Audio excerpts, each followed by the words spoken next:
Hi travelers, Tara here. I'm coming to you today with a quick monthly. We're going to do a quick 7-card spread for the sign of Leo for August 2016. Happy birthday to all of you Leos out there as we move into your birthday month.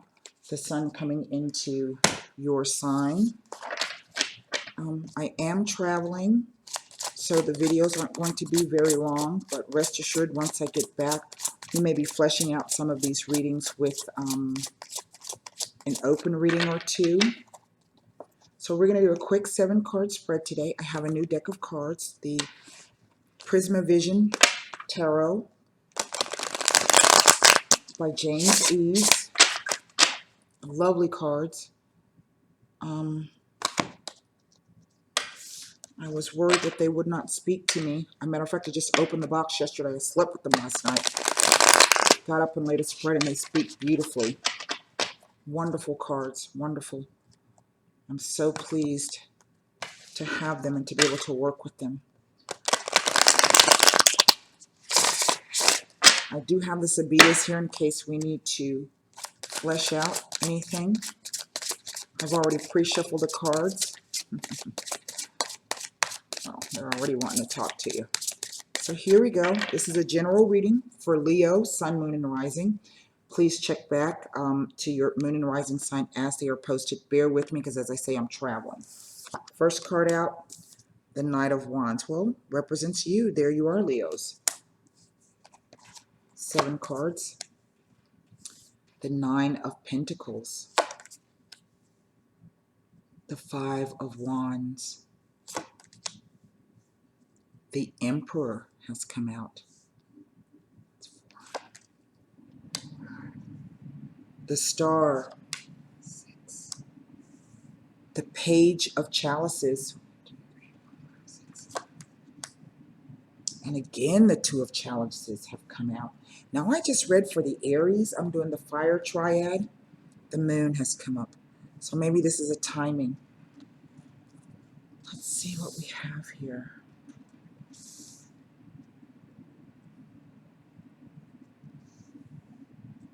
Our focus is the Emperor.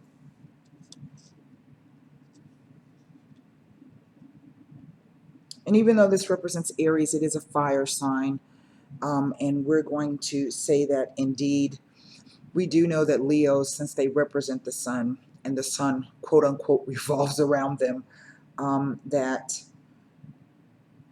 you can embody the energy of being quite fixed, even though fire is something that implies movement, quick movement, rapid movement, transforming, burning away and transforming anything that it touches. And I can see perhaps for some of you Leos that you were indeed perhaps charging ahead in some of your endeavors. That is our Knight of Wands there. But we also know that the Knight of Wands can be very impetuous and reckless and can sometimes make moves before he thinks things through. But it looks as though some of you have been able to harness that energy in and receive some kind of gains from it because we have the 9 of Pentacles here. And as you can see, that she's feeling pretty good because she's naked in her garden. She ain't like the old staid woman in the what do you call it? The Rider-Waite, where she's got her long drapery on. She's buck naked in her garden, so she's feeling pretty good. However, as the month approaches, I can see here that, and maybe even for some of you, we have the 5 of Wands. And as we know, 5s indicate outside influences.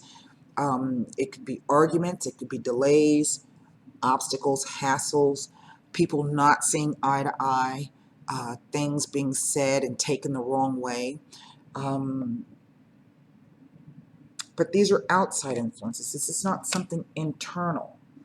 And so maybe that is why the energy of the Emperor has come in to ask you to remain fair and balanced and logical as you move forward through the month. We do have the Star coming in. And no matter what deck, the Star offers hope and peace. This is a beautiful card. Wonderment, Those look like lilies. And I don't know if you can really tell, but there's this outline image of a woman flying. She's outlined in the stars. So maybe even some of you might be traveling. And if you're not traveling physically, then perhaps you may be traveling in the mind. Now, what is coming up near, let's say the middle to the end of August, I have the Page of Chalices here.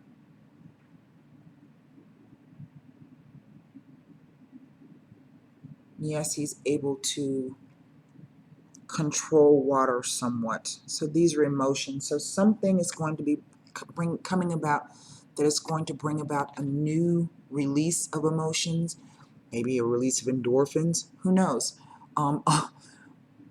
Something new, something that will take off as if carried by the wind. This is water, remember, and we see the water going through the air. So this could be messages, it could be news, it could be emails. Again, it could be indicative of a flight, because what it ends up with is the Two of Chalices. Now, that looks pretty cozy, the two people sitting in the river with their wine glasses. And so we can say that this, yes, may be a romantic relationship, but we also know that the Two of Chalices can be any type of partnership where the people are equal. The leaves blowing in the background. It's indicative of change. There's some kind of change coming in on the wind. I don't know if you can see. There are leaves here. It's blowing the leaves here. But now we have the moon to come out. So maybe this is our timing. Maybe we're going to have to wait around the full moon of August, or we may have to wait a complete month into the new moon or full moon of September. What I want to do is I want to look at most certainly the Five of Wands. I'm going to look at the Page of Chalices with the Sibyllus. Maybe they can give us a bit more insight.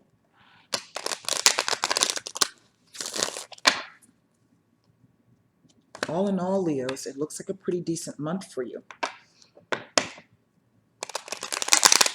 Try to embody the archetype of the Emperor. He's the father of the tarot as well. So there could be something to do with children here.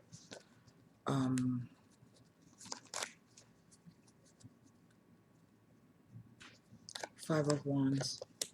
Indeed, it's a change. As I stated, fives are changes. We have the Vecchia Signora, the old lady who speaks of change, Pensiero, and Mercante. Now what this tells me is that this is someone who is, change has indeed come. Perhaps it has come about through outside influences. And now you're trying to figure out what it is you're going to do going forward. There's obviously some new endeavor or some new project or some new contract negotiations that may be coming up. But indeed, the changes have come about through the Five of Wands. So now let's go on the end and see what the Two of Chalices have to tell us. Well, now,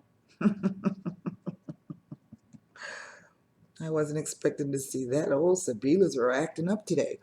I have the Desperate Jealousy, the La Nemica, and then I have the La Mica. Well, now,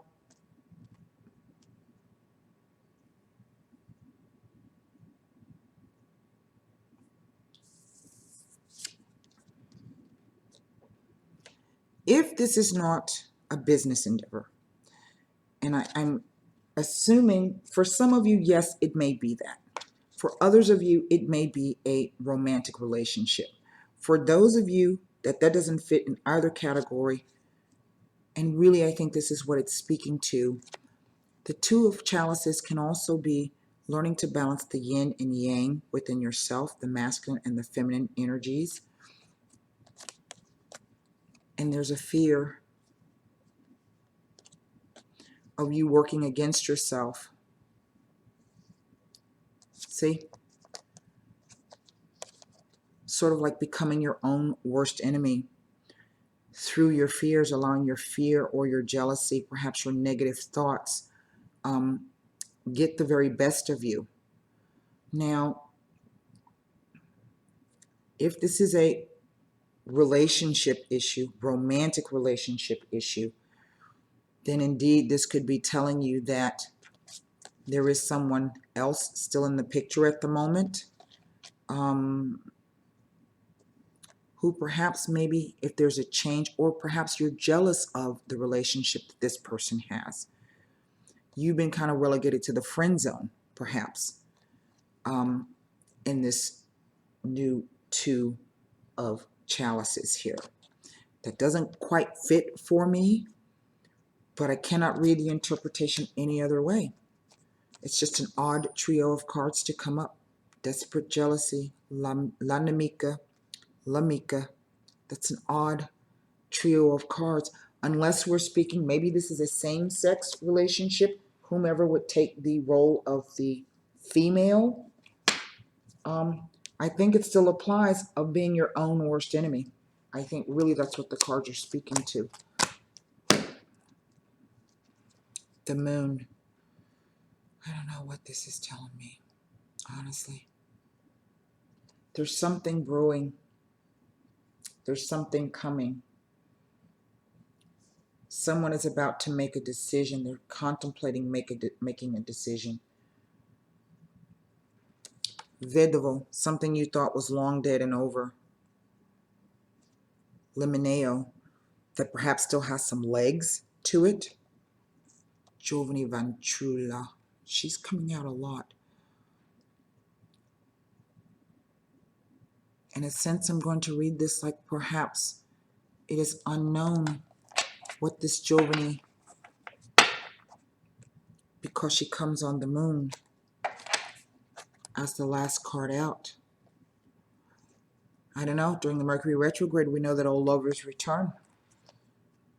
Maybe that's what we're waiting on. Maybe this is the fear. Maybe some of you may have gotten wind that there's an old rival in town. The La Namika. Anyway, Leos, I hope that helps. And until next time, namaste.